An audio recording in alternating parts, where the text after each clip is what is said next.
স্বাগত। আজকে বাংলাদেশে আপনাদের সঙ্গে আছে আমি খালেদ মুহিউদ্দিন। নতুন বেতন কাঠামোতে সরকারি চাকরিজীবীদের আয় বেড়েছে, তবে সিলেকশন গ্রেড ও টাইম স্কেলে বিলুপ্তি মানতে পারছেন না অনেকেই।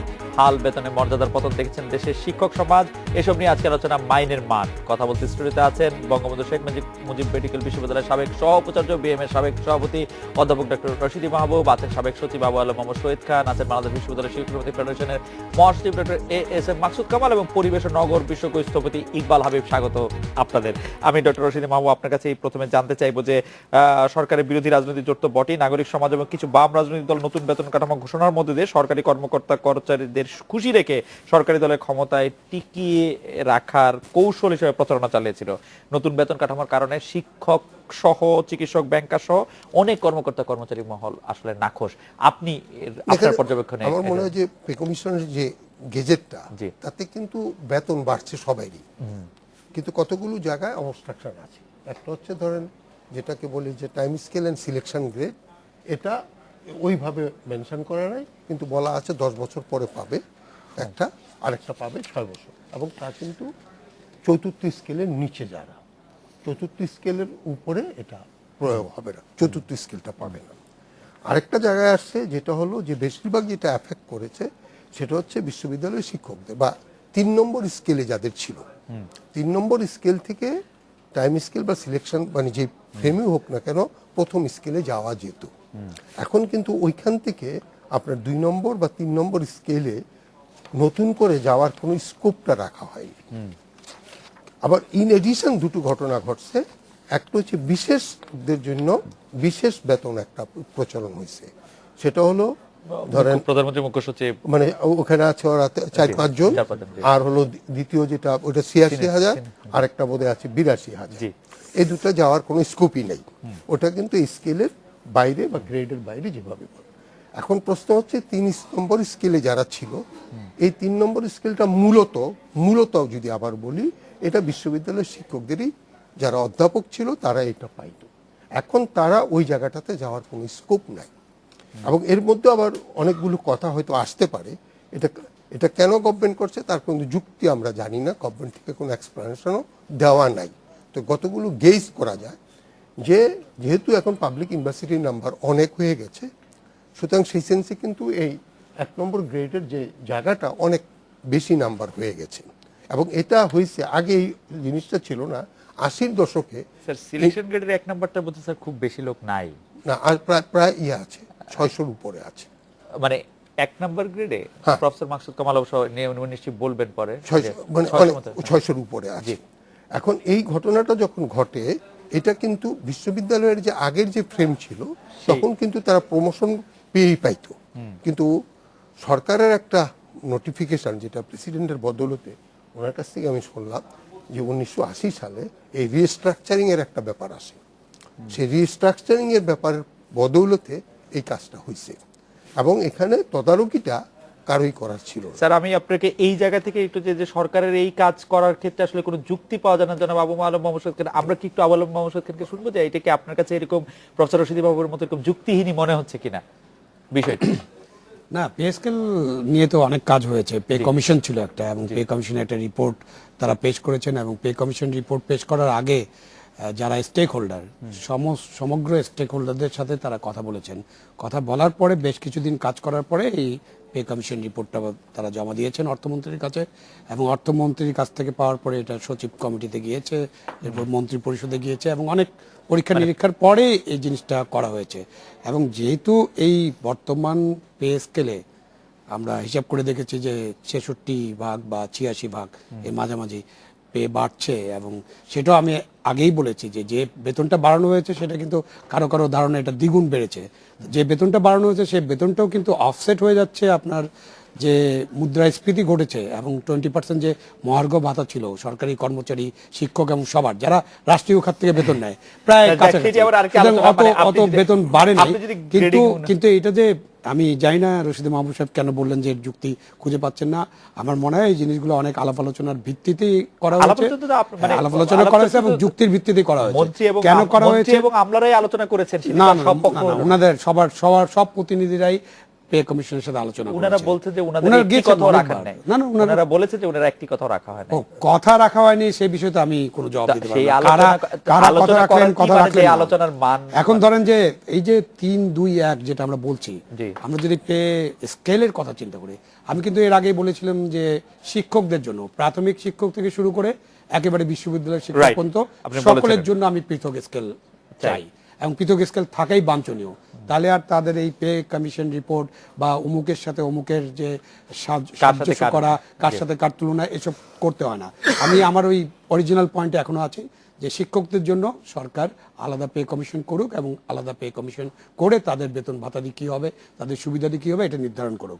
কিন্তু যদি আমরা পে স্কেলের মধ্যে থাকতে চাই, সরকারি কর্মচারীদের জন্য যে পে স্কেল দেওয়া হয়, তাহলে আপনার 3-2-1 মানে যেখান থেকে যাই, আমাদের যদি 10 থেকে 1-এর দিকে যেতে শুরু করি, এই পুরো প্রক্রিয়াটা কিন্তু একটা পদোন্নতির সাথে সংযুক্ত। এই পুরো প্রক্রিয়াতে কোনো রিস্ট্রাকচারিং ব্যবস্থা নাই যে আপনি এত বছর চাকরি করবেন, সঙ্গে সঙ্গে আপনি ওই পরের স্কেলে চলে যাবেন, আবার চাকরি করবেন, পরের স্কেলে চলে যাবেন, এটা করার কোনো সুযোগ নাই। তো সেইটা করার সুযোগ না থাকাটা যুক্তিযুক্ত, কিন্তু কিভাবে ওনাদের সমস্যার সমাধান হবে সেটার জন্য পৃথক পে না কমিশন থাকাটা করে চিন্তা করা। যুক্তিযুক্ত আপনি মনে করছেন। প্রফেসর মাকসুদ কামাল, আপনার কাছ থেকে জানতে চাইবো যে এই বিষয়টা নিয়ে আপনি শুনলেন। 80-র দশকের পর থেকে যে শিক্ষকদের যে রিস্ট্রাকচারিং পদ্ধতি, এটা রাষ্ট্রপতির অনুমোদনক্রমে, যেহেতু রাষ্ট্রপতি বিশ্ববিদ্যালয়গুলোর চ্যান্সেলর, রাষ্ট্রপতির অনুমোদন ক্রমে এই বিশ্ববিদ্যালয়গুলোর জন্য এই প্রক্রিয়াটা ছিল। অধ্যাপক 3য় গ্রেড যখন অধ্যাপক হন তখন 3য় গ্রেড পান। তারপর প্রায় 15 বছর বা তারও বেশি সময় পার হওয়ার পরে একজন অধ্যাপক গিয়ে গ্রেড 1 প্রাপ্ত হন, যেটাকে আমরা বলছি সিলেকশন গ্রেডের মধ্যে দিয়ে। এটা কিন্তু রিস্ট্রাকচারিং না, এখানে সিলেকশন গ্রেড। রিস্ট্রাকচারিং হলো নিচের ধাপগুলোতে। সিলেকশন গ্রেড প্রাপ্ত হওয়ার মূল কারণটা হলো এখানে অধ্যাপকদেরকে বেতন ভাতা মর্যাদার দিক দিয়ে একটা বিশেষ অবস্থানে নেওয়ার জন্য, যারা সিনিয়র হয়ে গেছেন, যাদের চাকরি হয়ে গেছে ন্যূনতম 20 বছর, যিনি 5 বছর অধ্যাপক হিসেবে আছেন, 1 বছর সপ্তম জাতীয় বেতন কাঠামোর কথা যদি আমি বলি, তাহলে 39,500 টাকা স্থিতি অবস্থায় আছেন, এবং টোটাল অধ্যাপকের যদি 25% হন, এরকম 4টা শর্ত যদি পূরণ করে, তাহলে সিলেকশন গ্রেড প্রাপ্ত হতেন। এখন সিলেকশন গ্রেড বাদ দেওয়ার মধ্যে দিয়ে বস্তুত অর্থে এই প্রক্রিয়াটি বন্ধ হয়েছে। কিন্তু রাষ্ট্রপতির অর্ডার যেটি ছিল সেটি কিন্তু আবার বাতিলও করা হয় নাই, কোনো প্রজ্ঞাপনও আমরা দেখিনি। পুরো জিনিসটা মনে হচ্ছে যে এই বিষয়গুলোর প্রতি যখন 8ম জাতীয় বেতন কাঠামোটা যারা করেছে, এর সাথে যারা সংশ্লিষ্ট, সকল বিষয়ে অবহিত না হয়ে একটা গোজামিলের মধ্যে দিয়ে এই বেতন কাঠামোটা নিয়ে আসা হয়েছে, যেই জন্যে আপনি এখন সকল মানুষই কিন্তু, সকল শ্রেণী পেশার মানুষই কিন্তু 8ম জাতীয় বেতন কাঠামোতে তাদের বিষয়গুলো নিয়ে আসছে। যদিও বেতন আক্ষরিক অর্থে দ্বিগুণের কাছাকাছি বেড়েছে বা তার কম বেড়েছে, কিন্তু আপত্তি বা অখুশি সকলেই, কিন্তু এত বেতন বাড়ার পরেও এই আপত্তিটা থাকার কথা নয়। আপত্তিটা থাকার মূল কারণটা হলো আমরা আবার আসছি গোজামিল আপনার কাছে। আছে। স্থপতি ইকবাল হাবিব, আপনি কি মনে করেন যে আসলে একটি গোজামিল দেয়া হয়েছে, তাড়াহুড়া করা হয়েছে, বা সকল বিষয়গুলো আসলে ঠিক আমলে নেওয়া হয় নাই, বোঝা হয় নাই? আমি মনে এতদিন করি ধরে আলোচিত একটি বিষয়। আমি মনে করি অতিরিক্ত সরলীকরণ করা হয়েছে, এবং এই অতিরিক্ত সরলীকরণটাই আপত্তিকর। আগে যেটা ছিল, সকলেরই সুযোগ ছিল সর্বোচ্চ জায়গায় যাওয়ার। এখন হঠাৎ করেই এমন একটা স্পেশাল একটা স্ট্রাটা তৈরি করা হলো, স্তর তৈরি করা হলো, যে স্তরে পেশাজীবীরা, শিক্ষক সমাজ যেতে পারবে না। এবং এটি করার মধ্যে দিয়েই এক ধরনের বিশেষ শ্রেণী তৈরি করার যে ইঙ্গিত, যেটা ব্রিটিশ আমলে ছিল, সেই ধরনের সময় ছিল। মানে ওই জাত পাতের আন্দোলন যে করেছে লালন, সে লালনের ভাষায় বলতে হয় যে সোনার মান গেল রে ভাই তামা পিতলের কাছে, ওই অবস্থা তৈরি করার একটা প্রয়াস এখানে রয়েছে। সেই অর্থে যদি গোজামিল বলেন, ঠিক। আমি বরং প্রফেসর রশিদ মাহমুদ স্যারের সাথে একদম একমত যে এটা অনেকগুলো জায়গায় ব্যাখ্যাহীন সরলীকরণের প্রচেষ্টা ছিল, এবং এটা অনেককেই ক্ষুব্ধ করেছে। এটা মনে রাখা দরকার। এবং আবু আলম সাহেবও বললেন যে যদি পৃথক পে স্কেলের মাধ্যমেও এদেরকে আলাদা করা হতো, এইভাবে কিন্তু এ উপরে এ নিচে এই চিন্তাটাই আসতো না। এই চিন্তাটা তৈরি করা হচ্ছে জোর করে চাপিয়ে দিয়ে, যখন দেখা গেল যে সোজা সাপটাভাবে পে স্কেলের পুনর্বিন্যাসের মধ্যে আবার দুটো স্তর আলাদা করা হলো, এবং যেখানে প্রফেসররা যেতে পারবে না, পেশাজীবীরা যেতে পারবে না, আবার সেই সঙ্গে বিশেষ যে সুবিধা ছিল সিলেকশন গ্রেডের সেটা উঠে নেওয়া হলো। তো এই কাজটা যারা করেছে তাদের মাথায় বোধ করি এক হলো সরলীকরণের মাথা ছিল, আরেকটা হলো মর্যাদা হানিকর হতে পারে এবং বিশেষায়িত করতে গিয়ে কাউকে বিশেষ সুবিধা দেওয়া হতে পারে, এই জায়গাটুকু তারা কখনো খেয়াল করার চেষ্টা করেনি। সেই অর্থে তো গোজামিলি বটে। আপনি এটিকে গোজামিলি বলছেন। প্রফেসর রশিদী মাহবুব, আপনি জনাব আবু আলম মোহাম্মদ শহীদ খান বললেন যে এটি যুক্তিহীন নয়, কারণ আপনি কি বক্তব্যের সাথে না, একমত যে- যুক্তিহীন নয়, প্রত্যেকটা কাজ করার পিছনে তাদের একটা যুক্তি থাকে তো, কিন্তু সেই যুক্তিটা আমাদের জানা নেই, কারণ ইট ইজ নট পাবলিক। আর কি কারণে এটা করলো না এটা কিন্তু আমাদের জানা নেই। গভর্নমেন্টের কোনো সেই কোনো ব্যাখ্যাও আমরা জানি না, পে কমিশনের কোথাও এটা পাইনি। যেমন একটা ব্যাখ্যা আমরা পেয়েছি, বেতন বাড়ছে তাতে নাকি ঘুষ খাওয়া বন্ধ হবে, কিন্তু এইখানে এদের এটা কেন করা হলো সেই ব্যাখ্যাটা কিন্তু আমাদের জানা নেই। সেই জন্য আমার কাছে মনে হয়েছে যে এটা সরকারের পরিষ্কার করা উচিত, কেন এটা করলো, কেন দিবে না। আর আমি কতগুলো কথা বলবো, রাষ্ট্রের প্রয়োজনে আমরা যদি বলি, আমরা যদি সরকারের কর্মচারী বলি, কর্মচারীর ইম্পর্টেন্স রাষ্ট্র যারা পরিচালনা করে সবার কাছে সবসময় সমান তা না। আমরা দেখতেছি তাদের যাদের প্রয়োজন কাছে, তাদের কিন্তু তারা আপগ্রেডেড করে নিয়েছে। তাদেরকে আপগ্রেডেড না করলে কি কোনো ক্ষতি হতো? বেতন একই রেখে একটা স্পেশাল অ্যালাউন্স দিলে, আজকে সিএনসির কথা বলি, আজকে সিনিয়র সচিবের কথা বলি, ক্যাবিনেট সচিবের কথা, তাদেরকে একটা অ্যালাউন্স দিলে কি হতো? তাহলে তোমার বেতনটা এক হতো। বেতন দিয়ে মর্যাদা হয়, মর্যাদাটা কিন্তু অ্যালাউন্স দেওয়া হয় না। অ্যালাউন্সটা দেওয়া হয় কাজের প্রেক্ষাপটে, দে কুড ডু ইট। তো সুতরাং আমার যেটা মনে হচ্ছে, এর মতো কোনো রকমের সরকারকে বিপদগ্রস্ত করার জন্য না সরকার নিজে আগ্রহ নিত, এটা আমার জানা নেই। তার মানে আপনি সরাসরি একটি খুব মোটামুটি একটি কঠিন কথা বললেন জনাব আবু আলম মোহাম্মদ শহীদ খান। আপনি এই বিষয়টি যদি একটু দেখতেন। আরেকটি বিষয় আপনি একটু দৃষ্টি আকর্ষণ করছি, সেটা হচ্ছে যে পত্রপত্রিকায় রিপোর্ট হচ্ছে যে খুলনায় সরকারি কর্মকর্তাদের সমাবেশ হচ্ছে, বেতন বিলে ইউএনএ স্বাক্ষরের সিদ্ধান্ত বাতিল সহ 6 দফার দাবি পেশ করা হচ্ছে।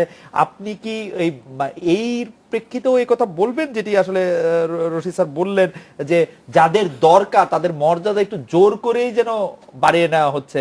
আমরা কি একটা বিরতি নিয়ে ফিরে আসবো? যে আপনি যদি একটু বলতেন যে মানে সরকারি কর্মকর্তাদের বেশি দরকার কিনা সরকারের। আমরা একটা বিরতি নিয়ে আসছি আপনার কাছে।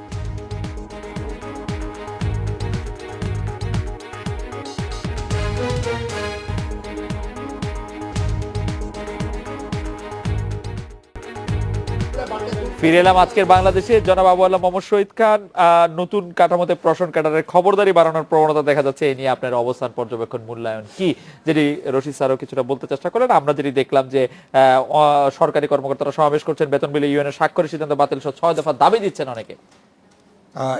এইটা তো আমার চাকরিতে জন্মের পর থেকে, মানে চাকরিতে যেদিন ঢুকেছি সেদিন থেকে আমি এই কথাগুলো শুনে আসছি, এবং তারপরে আমি আমার 32 বছরের চাকরি শেষ করে আসছি। আমি আগে প্রথম ইকবাল ভাই যে কথাটা বলছেন যে গ্রেড 1-এ পেশাজীবীরা যেতে পারবে না, এটা ট্রু না। মানে হয়তো উনি ভুলে বলেছেন, গ্রেড 1-এর পেশাজীবীরা যেতে পারবে। ইউনিভার্সিটি শিক্ষকরা সিলেকশন গ্রেড না থাকার জন্য যেতে পারবে না, ওটা একটা আলাদা ইস্যু। বাট গ্রেড 1-এ পেশাজীবীদের পদ করা আছে, এবং প্রত্যেক ডিপার্টমেন্টের হেড এবং বেশ কিছু পদ শেখ হাসিনার সরকারের সময় করা হয়েছে। এখন আমরা আসি লোকাল গভর্নমেন্টে। আমাদের তো উপজেলা পরিষদ আছে। উপজেলা পরিষদের আমাদের যে ইওনো সাহেব আছেন, উপজেলা পরিষদে তাকে 2টা কারণে নিয়োগ করা আছে। উনি ডেপুটেড কতগুলো ফাংশন আছে সেটা তিনি করবেন, এবং তার কতগুলো সেন্ট্রাল ফাংশন আছে এটা উনি দেখবেন, এবং তাকে একটা পদমর্যাদা, তিনি সিইও অব দি উপজেলা পরিষদ।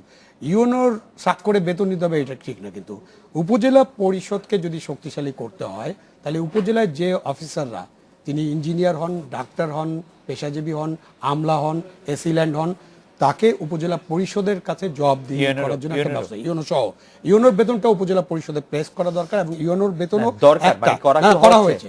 এবং এই যে এটা করা হয়েছে, স্বাক্ষর নিতে হবে, হ্যাঁ অবশ্যই উপজেলা চেয়ারম্যান স্বাক্ষর ছাড়া সে বেতন দিতে পারবে না, কারণ এটা যৌথ স্বাক্ষর হবে। এই টাকাটা, বেতনের টাকাটা, যেটা উপজেলা পরিষদের দাবি। আমরা যদি লোকাল গভর্নমেন্টের ইয়েটা বোঝার চেষ্টা করি, যখনই লোকাল গভর্নমেন্টে কেউ যাবেন, পৃথিবীর সব দেশে লোকাল গভর্নমেন্টের ডেপুটেশনে যারা যাবেন, তাদেরকে লোকাল গভর্নমেন্ট বডির কাছ থেকে বেতনটা দিতে হবে। না হলে কি হয়, না হলে ইউনো সাহেব উপজেলা চেয়ারম্যানকে না জানায় উনি চলে গেলেন ডিসির সাথে দেখা করতে, মেডিকেল অফিসার, ওনার কোনো কিছু দরকার নেই, সিভিল সার্জনের কাছে চলে গেলেন। এখন তাই হচ্ছে। যদি এটা সমাধান করতে হয়, তাহলে ওটাই পদক্ষেপ, এবং ওইটি পদক্ষেপ সেটিতে যে উপজেলা পরিষদের চেয়ারম্যান এবং ইউএনওর যৌথ স্বাক্ষর কেন? উপজেলা পরিষদের চেয়ারম্যানের একা স্বাক্ষর না কেন? আমরা ইচ্ছা করলে এটা যৌথ স্বাক্ষরের জন্য যে সেন্ট্রাল গভর্নমেন্টের যে ফান্ডটা যাচ্ছে সেই ফান্ডের জন্য একজনকে দায়িত্ব দেওয়া হয়েছে। এটা যদি সরকার মনে করে সিভিল সার্জনের যৌথ স্বাক্ষরে হতে পারে, এটা একজন কাউকে না কাউকে সরকারের কাউকে ওখানে অনেক বেশি পিক এন্ড চুজ, সরকারকে দায়িত্ব নিতে হবে। যাক, আবার মোহাম্মদ খান, আপনার দৃষ্টি আকর্ষণ করছেন একজন দর্শক এম রহমান, উনি বলছেন বাংলাদেশ ব্যাংকও যে 8 পে স্কেলের বিরুদ্ধে আন্দোলন চরম আকার ধারণ করেছে এবং সেই ক্ষেত্রে তারা বলছে যে তাদের এটা সাংঘাতিক, মানে শুরুর দিকের স্কেল এবং পরের দিকের স্কেলে যে একটা সাংঘাতিক ডিসপ্যারিটি হয়েছে। বাংলাদেশ ব্যাংকের জন্য সরকার পৃথক পে স্কেল করছে এরকম শুনেছি, সুতরাং তাদের আন্দোলন করার তো দরকার নেই। বাংলাদেশ ব্যাংক অলরেডি বলেছে যে সরকার তাদের জন্য পৃথক পে স্কেল করবে। তো তারা যদি বাংলাদেশ ব্যাংকের জন্য পৃথক পে স্কেল, এবং এই পে স্কেলের ব্যাপারে আমার কথা একদম সোজা সাপটা, আমাদের বিষয়ে যদি আমাদের এতই তিক্ততা থাকে, ওদের জন্য পে স্কেল রেখেও, মানে ওদেরকে একমাত্র সরকারি কর্মচারী আমরা রাখি এবং বাদ বাকি যাদের যাদের তিক্ততা আছে তারা নিজেদের পে স্কেল নিয়ে সরকারের সাথে বসুক এবং তাদের নিজস্ব পে স্কেল হোক। ব্যাংকের নতুন পে স্কেল হতে পারে। আপনি যে উড়োজাহাজ চালায় যে পাইলট, তার কিন্তু পৃথক পে স্কেল, এবং ওই পাইলটের রিক্রুটমেন্টটা হয় সিভিল এভিয়েশন। মানে মজার ব্যাপার হচ্ছে জনাব আমি বললাম অবশ্যই খান, আপনি এগুলি বলবেন বটে, আবার ঠিক এটার এন্টিথিসিস আবার আমি কোন এন্টিথিসিস দেব না। আমি পৃথক পে স্কেল চাই, যাদের যাদের পৃথক পে স্কেল দরকার তারা সবাই পৃথক পে স্কেল। আপনি কি মনে করেন যে পৃথক পে স্কেল সমাধান কিনা, যে একটা জটিলতার দিকে আমরা এগেছি? চিটাগং ইউনিভার্সিটি অলরেডি বন্ধ রাখার ঘোষণা দিয়েছে, কতগুলি বিশ্ববিদ্যালয় আরো বেশি সময় ধরে বন্ধ রাখার কথা বলছে।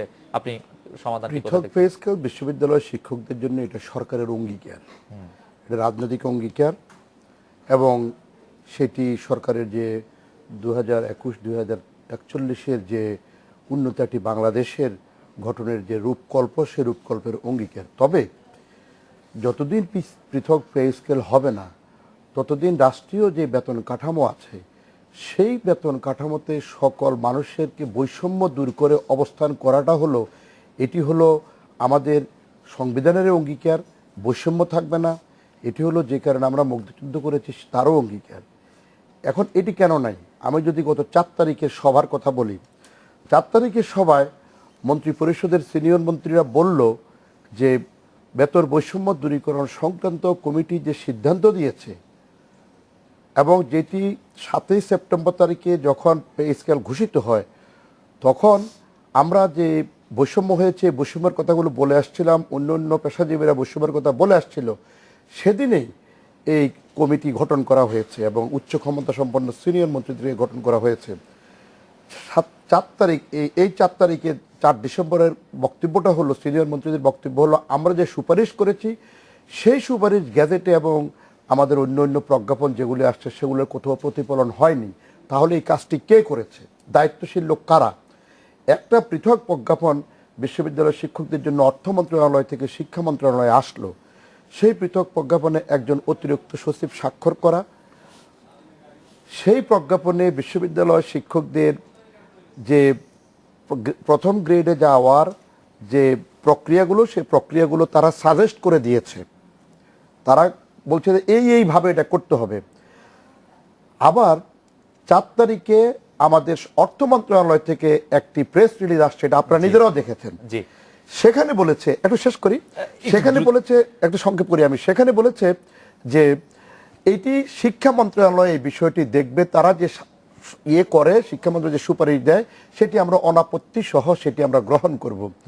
তাহলে এর আগের যে পরিপত্রটা অর্থ মন্ত্রণালয় থেকে শিক্ষা মন্ত্রণালয়ে গেল, সেখানে কেন তারা বলে দিল যে এইভাবে কাজ করতে হবে, যেটা শিক্ষা মন্ত্রণালয়ের অর্থ মন্ত্রণালয়ের কাজ না? আমার এক্ষেত্রে দুটি প্রশ্ন প্রফেসর মাকসুদ কামাল, আপনার এই সরকারকে একটু মানে সত্য আড়ালকারী, একটু মিথ্যা ভাষণকারী, একটু স্বৈরাচারী মনে হচ্ছে কিনা? যেহেতু আপনাদের ক্ষেত্রে আপনি যে উদাহরণটি দিলেন সেই উদাহরণের পরিপ্রেক্ষিতে আরেকটি প্রশ্ন হচ্ছে, মাননীয় প্রধানমন্ত্রী বলেছেন যে আপনারা সচিবদের সমান কাজ করেন এবং আপনারা অন্য জায়গায় শিক্ষকতা করেন না, তারপরে আপনারা এই বেতনের কথা বললেন, আমরা এটা ভাববো। এই দুটি আপনার কাছে কেমন মনে হয়? সরকার তো বেতন, আমি যেটা প্রথমেই বলেছিলাম, বহু অংশে দ্বিগুণের সমতুল্য বা কাছাকাছি সরকার বাড়িয়েছে এবং অনেকগুলো সুযোগ সুবিধা কিন্তু এর মধ্যে দিয়েছে। 12 মাসের জায়গায় 18 মাস করেছে পেনশনের সময়টা, আমাদের উৎসব ভাতা দিয়েছে 25%। এবং আরো একটি বিষয় আমি ভুলে গিয়েছিলাম, সরকারি কর্মচারীরা যে বয়সে অপশন নেন 59 বছর বয়সে, বিশ্ববিদ্যালয় অধ্যাপকরা অপশন নেন 65 বছর। সেগুলো কথাগুলো আসছে। হ্যাঁ, এরপরেও এটি এমনটি কেন হলো? আমি এমনটি কেন হলো সেটি প্রসঙ্গে আমি পড়াবো। আমি একটু জনাব ইকবাল আহমেদকে শুনতে চাই। আপনি যদি বললেন এতে সরকারকে আসলে আপনাদের দাবির প্রতি একদমই অনীহ মনে হয় কিনা? না, মনে হয় না। কেন? যদি তাই হতো, কারণ আপনি এই দলটিকে সাপোর্ট করেন না, সেজন্য না। যদি তাই হতো তাহলে বেতন বৈষম্য দূরীকরণ সংক্রান্ত যে কমিটি আছে সেই কমিটির সুপারিশ করেছে বিশ্ববিদ্যালয়ের শিক্ষকের মর্যাদা এবং বিশ্ববিদ্যালয়ের শিক্ষকের বেতন ভাতার বিষয়ে সুপারিশ করেছে। সে যদি তাই মনে করতো এই সরকারের মন্ত্রীরা, সিনিয়র মন্ত্রীরা, তাহলে তো এই সুপারিশ তারা করতো না। বাধা হয়ে দাঁড়িয়েছে পর্দার অন্তরালে এবং গোপনে গোপনে যে পরিপত্রটি সৃষ্টি করে তারা অর্থ মন্ত্রণালয়কে শিক্ষা মন্ত্রী পাঠিয়েছে, সেটা কিন্তু সিনিয়র মন্ত্রীরা কেউ জানে না এবং তারা বলছে আমরা জানি না, তারা স্বীকার করে। মন্ত্রীরা মন্ত্রণালয়ের চিফ এক্সিকিউটিভ যারা মাসুদ কামাল, মন্ত্রণালয় জানে। আমি শেষ করি। অর্থ মন্ত্রণালয়ের অর্থমন্ত্রী জানেন, কিন্তু অর্থ প্রতিমন্ত্রীও জানেন না। তিনিও 4 তারিখে সবাই বলেছেন আমি জানি না। একটি কথার উত্তর। দ্বিতীয় কথা, 65 ইয়ার্স আসি আমি।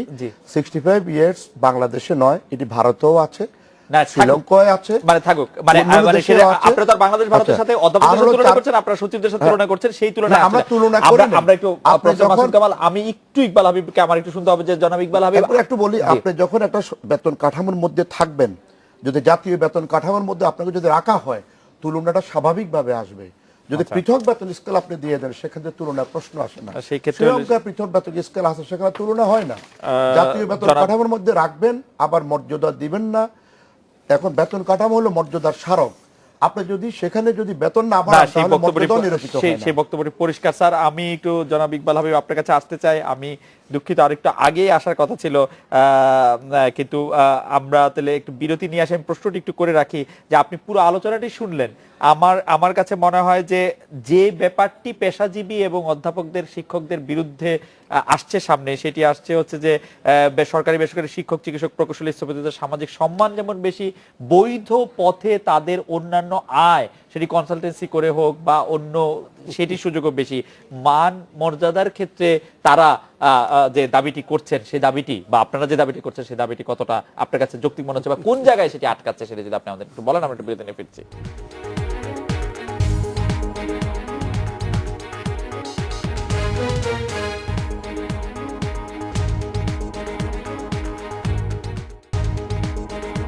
ফিরে এলাম আজকের বাংলাদেশে। জনাব ইকবাল হাবিব, বিরতির আগে জানতে চেয়েছিলাম মর্যাদার প্রশ্ন, পেশাজীবী বনাম শিক্ষক বনাম আমলা বনাম আরো অনেকে। একটা জিনিস পরিষ্কার করে বোঝা দরকার, একজন শিক্ষক বা পেশাজীবী বিশেষভাবেই সে কিন্তু শুধু যে ক্লাসরুমে ক্লাস নিলেন সেখানেই তার কাজ শেষ হয় না, এবং 9টা থেকে 5টার মধ্যেই তার কর্ম কার্যক্রম শেষ করেন না। এটা হয়তো সরকারি কর্মকর্তাদের বিশেষ বিশেষ ক্ষেত্রে এটা তাদের ক্ষেত্রে প্রযোজ্য, এবং যে কারণে এই টাইম স্কেল ধরে কতক্ষণ উনি অফিস করলেন, কতক্ষণ ক্লাস নিলেন, এটা ধরে তার বেতন, তার মর্যাদা, তার অবস্থানকে চিহ্নিত করার চেষ্টাটাও আমি বোধ করি যথার্থ হবে না। একজন শিক্ষক রিসার্চ করেন, একজন শিক্ষক ছাত্রদেরকে প্রণোদিত করেন, এবং শুধু তাই না, অনেক সময় ছাত্রদের ক্লাসরুমের বাইরে অনেক ধরনের কার্যক্রমে শিক্ষকদের জড়িত থাকতে হয়। এটা একটা ফুল টাইম পেশা। এবং আজকে মাননীয় প্রধানমন্ত্রীর বক্তব্য যদি রেফার করি, এটা একটি এমন একটা পেশা যে পেশাটাকে আসলে এটি পেশা বলাও কঠিন, এটা একটা মর্যাদাপূর্ণ কার্যক্রম। সেইটার আলোকে যদি আপনি তার কনসালটেন্সির হিসাবটাকে ধরতে যান এবং সেটার জন্যে কনসালটেন্সি করছেন, আপনি 9টা 5টার মধ্যে 2 ঘন্টা কম করেছেন, সেই সমস্ত টুলশিটে হিসাব করতে যান, তাহলে বোধ করি আরেক ধরনের জটিলতার অঙ্গন তৈরি করা হবে। অন্য জায়গাটাকে পরিষ্কার করা দরকার।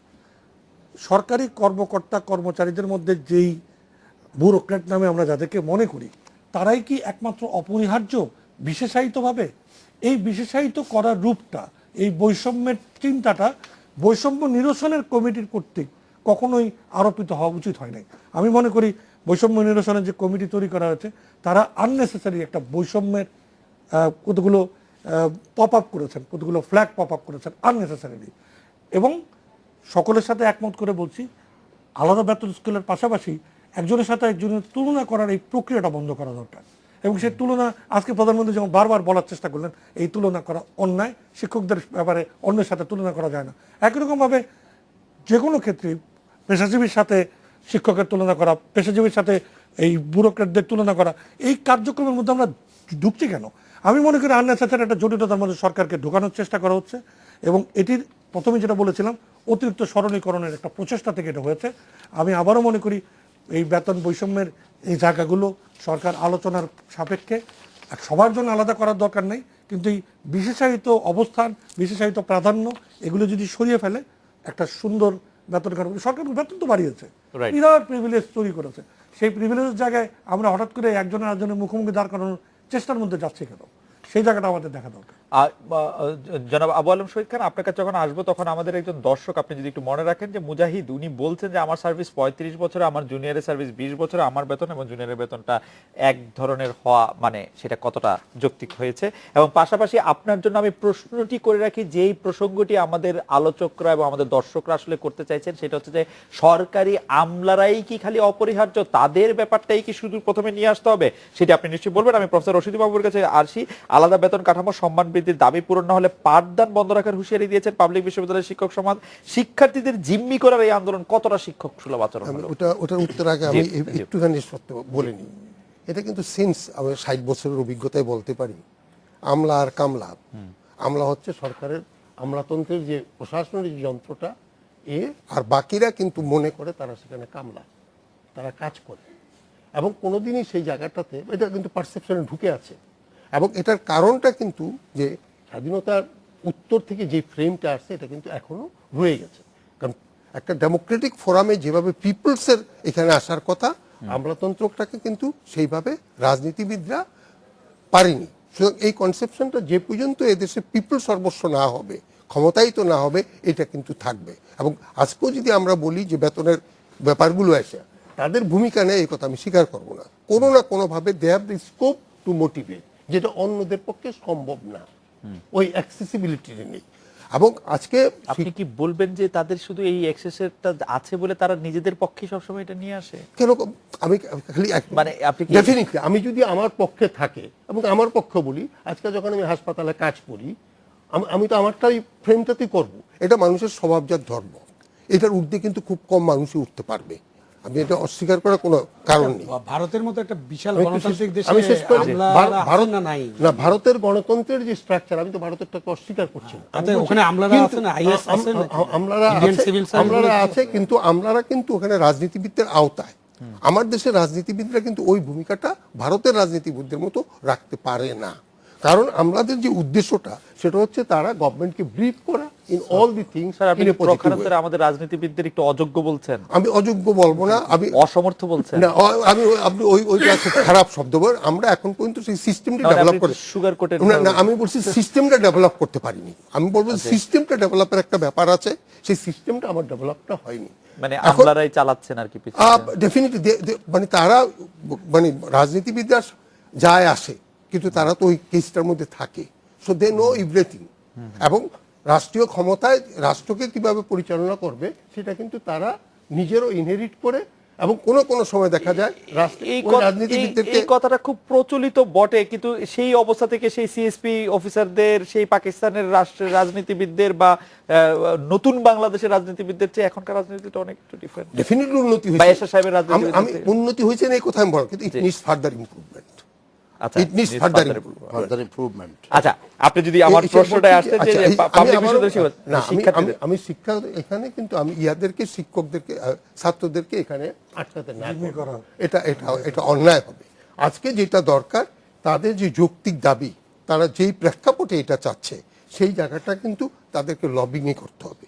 How much it will go, when they will achieve it, I don't know. কিন্তু কাউকে জিম্বি করে না, আমি বলছি জিম্বি করে না, বরঞ্চ ছাত্রদেরকে সাথে নিয়ে বলেছেন যে স্যার যে আপনারা আসলে পড়াবেন না এরকম একটা দীর্ঘ সময়। আমরা 8 মাস যাবত আমরা এটা করিনি, আমাদের সাথে কথা দিয়ে সেটা প্রতারণা করা হয়েছে।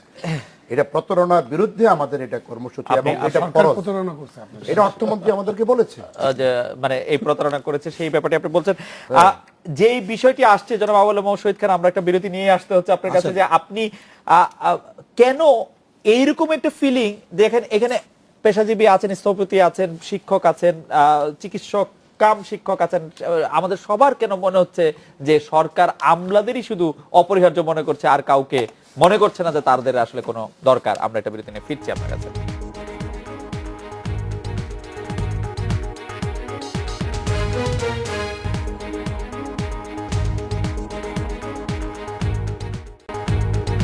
ফিরে এলাম আজকের বাংলাদেশে। জনাব আবু আলম মোহাম্মদ শহীদ খান, কেন এইটা পেশাজীবীদের সহ শিক্ষকদের সবার মনে হচ্ছে যে আমলাদেরকে খুশি করাই আসলে, বা এটা একটা ক্লিশে, এটা যে আমরা অনাদিকাল ধরে বলে আসছি এবং আমরা অনাদিকাল ধরে আরো কতদিন যে বলবো এটা আমি জানি না।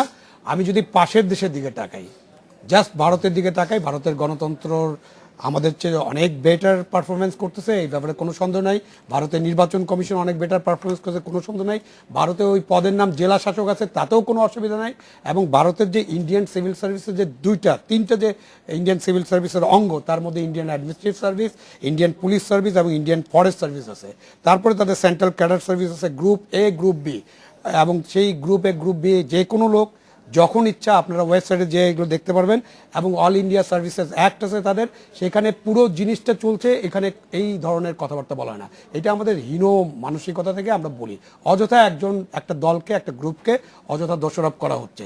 আমরা যদি ফিল্ডের দিকে তাকাই, একটু মাঠ পর্যায়ে যদি তাকাই, আমরা বুঝবো যে এই যে আমলা বলে যাদেরকে আমরা গালি দিচ্ছি, তারা আসলেই কামলা। তারা কামলার মতো পরিশ্রম করতেছেন, সব কাজে তাদেরকে দৌড়াতে হচ্ছে, কিন্তু ঢাল নাই, তলোয়ার নাই, নিধিরাম সর্দার। ওই যে একবার আমলা বলে গালিগালাজ করতে যে আমাদের অভ্যাস হয়ে গেছে, এই অভ্যাস, এটা একটা, তারা কামলার মতো পরিশ্রম করতেছেন, সব কাজে তাদেরকে দৌড়াতে হচ্ছে, কিন্তু ঢাল নাই, তলোয়ার নাই, নিধিরাম সর্দার। ওই যে একবার আমলা বলে গালিগালাজ করতে যে আমাদের অভ্যাস হয়ে গেছে, এই অভ্যাস, এটা একটা গালি হয়ে গেছে এখন, এটা একটা গালি। এই ব্যাপারে আমি নিঃসন্দেহ, আমলা গালি না এটা আমি জানি। এটা পলিটিক্যাল সায়েন্সের যদি ডেফিনিশন দেয় এটা গালি না, কিন্তু এটা এখন এটা গালি না। এখন আপনার প্রশ্নের উত্তর দেই। আপনি বলছেন যে আমলারা অপরিহার্য কিনা। পৃথিবীতে অপরিহার্য বলে কোনো জিনিস নাই, সব ট্রানজিশন, কেউ অপরিহার্য নয়। আমলা, কামলা, পুলিশ, সেনাবাহিনী কোনো সরকারকে টিকা রাখতে পারে না, কোনো সরকারকে বহুদিন ধরে টিকা রাখতে পারবে না, এদের কাজ এটা না। এই দেশের মালিক হলো জনগণ, এবং জনগণ সরকার তৈরি করে, জনগণ সরকার ভোটাভুটির মাধ্যমে সরকারটা পরিবর্তন হয়। সুতরাং আপনি প্রথমে একটা শুরু করেছিলেন যে বেতন কাঠামো দিয়ে সরকার এদের সন্তুষ্ট রাখতে চায় কিনা বিশেষ গোষ্ঠীকে, এটার কোনো কারণ নেই। তাহলে বেতন কাঠামো দিয়ে যদি সন্তুষ্ট রাখা যেত এবং সেইভাবে যদি সরকার চলতো, তাহলে বাংলাদেশে সবচেয়ে বেশি বেতন বৃদ্ধি এবং এই যে উৎসব ভাতা যা যা আমরা দেখি, যত ধরনের অ্যালাউন্স আমরা দেখি, সব কিন্তু স্বৈরাচারী এরশাদ সরকারের আমলে হয়েছিল। এবং তখন কিন্তু দ্বিগুণ ত্রিগুণ বেতন বৃদ্ধি হয়েছে, কিন্তু এরশাদ সাহেব ক্ষমতায় থাকতে পারেন নাই। কারণ হলো যে এই জিনিসগুলো অবকাঠামো। এখানে আপনি বেতন বাড়ায় দিবেন, সবাই খুশি, আপনাকে সাপোর্ট করবে, আবার আপনার জন্য অন্যায় কাজ করতে থাকবে, এটা ভাবার কোনো কারণ নেই। প্রফেসর মাকসুদ কামাল, আপনি শুনলেন আবু আলম মোহাম্মদ শহীদ খানকে। আমাদের এখানে দর্শকরা যারা মতামত পাঠাচ্ছেন, তারা প্রাইমারি স্কুল শিক্ষক, সেকেন্ডারি স্কুল শিক্ষক, তাদের বেতন কাঠামোর ব্যাপারেও আপনাদের একটু কথা বলার জন্য একটু অনুরোধ করছেন। আমরা আপনার কাছ থেকে জানতে চাইবো যে একটি কথা, যে অনেক সময় রাজনৈতিক বিবেচনায় কারো পদোন্নতির কথা, পদায়নের কথা শিক্ষকদের ক্ষেত্রে সেটি বেশি শোনা যায়। আমাদের একজন মন্ত্রী, সড়ক সেতু মন্ত্রী, তিনি একজন বলেছেন একজন শিক্ষক তার পদোন্নতির জন্য কেন ছাত্রনেতার হাত ধরবে। এই জাতীয় বক্তব্যগুলি আপনি কতটা রেলেভেন্ট বা বিক্ষিপ্ত কোনো বিষয় ছাত্রনেতার হাত ধরা, এটি মন্ত্রী কখন কিভাবে কোন চট্টগ্রাম বিশ্ববিদ্যালয় না না পদোন্নতির জন্য না, হয়তোবা কিছু একটা হওয়ার জন্য, কিছু প্রবেশি এগুলোর জন্য। পদোন্নতির জন্য নির্দিষ্ট নিয়ম আছে, এই নির্দিষ্ট নিয়মের বাইরে বিশ্ববিদ্যালয় পর্যায়ে যাওয়ার সুযোগ নেই। কারণ যে কোনো এখানে পদোন্নতিও নয়, বিশ্ববিদ্যালয় পর্যায়ে প্রত্যেকটি পজিশনের যে পদায়ন, সেটা কিন্তু ফ্রেশ নিয়োগ, এবং প্রত্যেকটা পজিশনে নির্দিষ্ট যোগ্যতা পূরণ করা সাপেক্ষে ওই পজিশনে যাওয়া হয়। সুতরাং এটা পদোন্নতি নয়। আর কোনো শিক্ষক যদি এই কাজটি করে থাকেন, শিক্ষকদের একজন হয়ে আমি বলবো এটি কোনো সঠিক কাজ নয়, এটা শিক্ষকের কাজ নয়, এবং আমরা কোনো শিক্ষক এগুলি করবে না, এটাই আমরা প্রত্যাশা করি। আমি আরেকটু আসি আপনার কাছে। আপনি যেটা বলেছেন আমাদের যে প্রাইমারি এবং সেকেন্ডারি, অবশ্যই, কারণ ব্যাকবোনটা তৈরি হয় প্রাইমারি এবং সেকেন্ডারি পর্যায়ে, এবং আমরা যে ছাত্রদেরকে পাই তারা যেভাবে তৈরি করে দেন বিশ্ববিদ্যালয় পর্যায়ে, মেডিকেলে, প্রকৌশল বিশ্ববিদ্যালয়গুলোতে, সেভাবে কিন্তু আমরা পাই। সুতরাং সেই ব্যাকবোনটা যারা তৈরি করে দেন, সেখানে অতিরিক্ত নজর দেওয়া সরকারের অবশ্যই প্রয়োজন। সেটা আমরা আগেও বলেছি, আমরা এখনো বলি। আপনার শুধু একটি কথা আমি আর একটু বাড়তি বলছি, সেটা 9টা থেকে 5টা পর্যন্ত শিক্ষকদের যে কাজ করা, এখানে শিক্ষকরা 9টা থেকে 5টা বাইরেও কাজ করে। একজন শিক্ষকের কাজ শুধু শ্রেণীকক্ষে নয়, শ্রেণীকক্ষে যাওয়ার জন্য তাকে ক্লাস নোট প্রস্তুত করতে হয়। আপনার শিক্ষকতা করেন, আপনি জানেন ক্লাসে আপনাকে প্রস্তুত হয়ে যেতে হয়, প্রশ্নপত্র তৈরি করা, পরীক্ষার হলে ডিউটি দেওয়া থেকে শুরু করে আমরা মোটামুটি সবাই জানি যে অলমোস্ট ইভেন একজন শিক্ষকের শ্রেণীকক্ষ থেকে শ্রেণীকক্ষের বাইরের কাজে বরং সবচেয়ে বেশি। এবং তার স্যার, মানসিক সেইভাবে প্রতি যদি জায়গা। বলেন যাই হোক, যে একজন রাজনীতিবিদ বা একজন সচিব বাসায় যে পরিমাণ ফাইল নিয়ে আসেন স্যার, এটির পরিবার যদি আমরা বিবেচনা করি তাহলে না, স্যার, সেটা আমাদেরকে করতে হয়। না মানে Even আমরা না, না, সেই জন্যই আমরা একটা পেশা আরেকটা পেশা সেই একজন কাজটা যদি ডাক্তারকে- বিশ্ববিদ্যালয়ে করা একজন হয়, ডাক্তারকে- একটা কাজটা পেশাকে- বিশ্ববিদ্যালয়ে করলে এটা দৃশ্যমান হয়। কেন আমরা যখন বলবো যে আমি বিশ্ববিদ্যালয়ে নাই, আমি বাসায় বসে বা অন্য কোনো অফিসে বসে এই নোট টোট তৈরি কাজ করতেছি, ওটা যাই হোক, আমরা সবাই- একটা পরবর্তী ঘটনা বলতে যদি আমরা চাই যে- 9টার পরে 5টার পরে আমরা এটা খোলা বলতে রেখে চাই না, যদি আমি বলেন এই বরং- কাজ বিশ্ববিদ্যালয়ে আমি- করার জন্য, আমি বরং- এটা আমি- দেখেই করতে হবে। আমি দেখার বরং- প্রবণতাটা কেন? আমি বরং জনাব ইকবাল হাবিব আপনার কাছে আসি যে দুই একজন দর্শক এরকম কথাও বলছেন যে 30 বিসিএস কর্মকর্তা তিনি তার পে স্কেলের মূল বেতন যত টাকা 31-32 বিসিএস এর বেতনও তাই টাকা। ইকবাল ভাই, আমি আসলে আপনাকে জানতে চাই যে আমরা কি আসলে খুব আম আর আপেলের তুলনা করছি কিনা, এবং এটি একটি মানে নাকি একটি সত্যি একটি মানে এই সমস্যাটি কৃত্রিম এবং আরোপিত কিনা? আসলে কৃত্রিম এবং আরোপিত। আমরা অনেকবারই এটা আলোচনা করলাম, এবং সত্যিকার অর্থে এই যে এক পেশার সাথে আরেক পেশা, এক কাজের সাথে আরেক কাজকে এই যে তুলনা করার চেষ্টার মধ্যে এক ধরনের অবমূল্যায়নের চেষ্টা আছে। কিন্তু সচিবের কাজের সাথে প্রফেসরের কাজের তুলনা করে এ বড় ও ছোট, এগুলি বাচ্চাদের কথাবার্তা হতে পারে।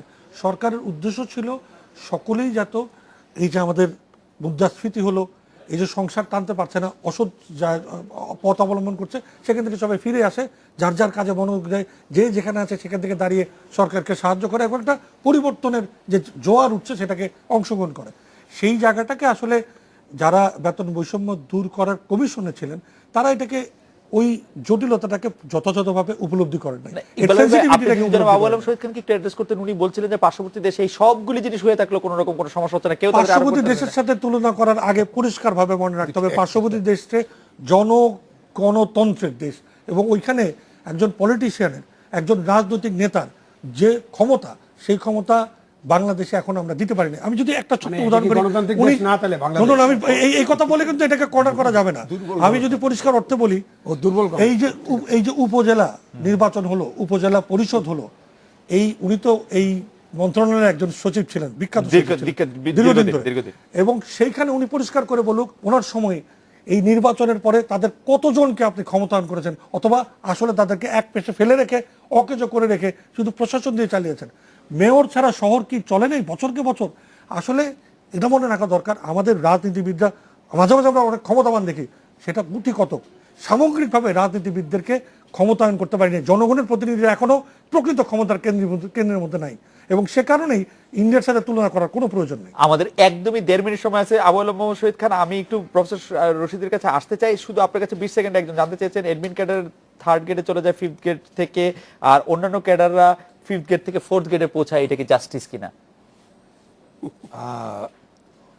এক্স্যাক্টলি আমি জানি না, প্রশ্নটা যদি ক্লিয়ার থাকতো আমি এটা উত্তর দিতাম। মানে 5th থেকে আমি ইন্ডিয়াতে একটু যেতে চাই, তাহলে আমাদের 20 সেকেন্ড ইন্ডিয়াতে যেতে চাই এই জন্য যে আমি ইকবাল হাবিবকে জানাতে চাই যে অল ইন্ডিয়া সার্ভিসেস ডেথ কাম রিটায়ার্ড বেনিফিট আইন যেটা ছিল, ওদের যে রুলসটা ছিল 1950-তে, ওটা সংশোধন করে 15 বছরে বাড়িতে পাঠানোর ব্যবস্থা করা হয়েছে আমাদেরকে। এবং ইন্ডিয়াতে পলিটিশিয়ানরা যে আমাদের চেয়ে অনেক উন্নত হয়েছে ভাবার কোনো কারণ নেই, কারণ October 2013 Supreme Court of India রায় দিয়েছে এইভাবে বাড়িতে পাঠানো যাবে না। আমরা প্রফেসর রশিদ মাহবুবের কাছে আসি যে আমরা এটার সমাধান বা এটার সমাধান সিম্পল।